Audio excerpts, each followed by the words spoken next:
படைகள் கொண்ட அந்த சம்பத்கரி தேவி துர்மதன யுத்தம் பண்றாங்க. துர்மதன் ஒட்டக வாகனத்திலையும் சம்பத்கரி தேவி யானை வாகனத்திலையும் வில் கொண்டு துர்மதன பயங்கரமாக தாக்கி யுத்தத்துல மடிய செய்யறாங்க.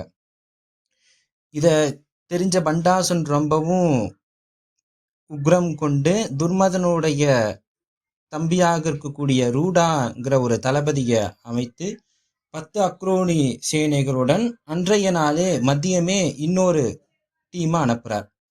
அப்ப அவங்கள எதிர்க்கிறது குதிரை படை கொண்ட அஸ்வாரூடா தேவி ரூடனை ரொம்பவும் வதம் பண்றார். ரூடன் மாயா யுத்தத்தை செய்கிறார்.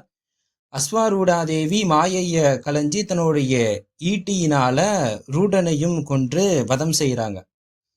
அப்ப இது எல்லாத்தையும் கண்ட பண்டாசுரனுக்கு இன்னும் கோபம் வந்து 5 தளபதிகளுடன் 100 அக்ரோனி சேனைகளுடன் ரசசம்பாரிங்கிற ஒரு நாக கூட்டம், அந்த நாக கூட்டத்தினோட சக்தி சேனையை எடுக்க அனுப்புறார்.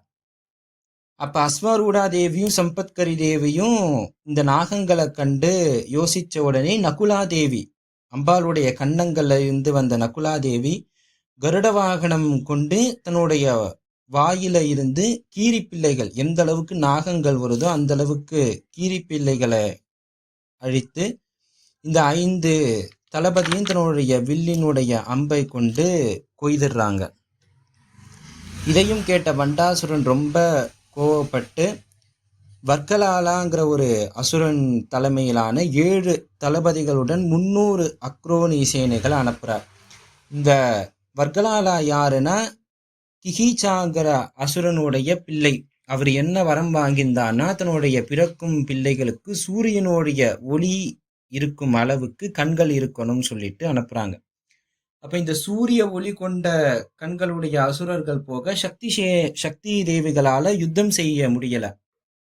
கண்ணுல கருப்பு துணி கட்டிட்டு யுத்தம் செய்யறாங்க. அப்பயும் அவங்களால முடியல. அப்ப வாராகி தேவி, அந்த சேனையின் தளபதியாக கூடிய வாராகி தேவி அந்த விஷயத்தை கவனித்து திரஸ்காரிக்காங்கிற ஒரு தேவிய ஆகாசத்துல இருந்து வர வச்சு அந்தகாஸ்திரத்தை பிரயோகிக்கிறாங்க. அந்த அந்தகாஸ்திரத்தை பிரயோகிச்சோன்னா இந்த 7 தளபதிகளாகவும் தன்னுடைய கண்களை திறக்க முடியல. சக்தி சேனைகள் எளிமையா பிற அசுர சேனைகளை வதைத்து அந்த வர்க்கலால அசுரர்களை அந்த படை தளபதியும் தோற்கடிச்சிடுறாங்க. இதையும்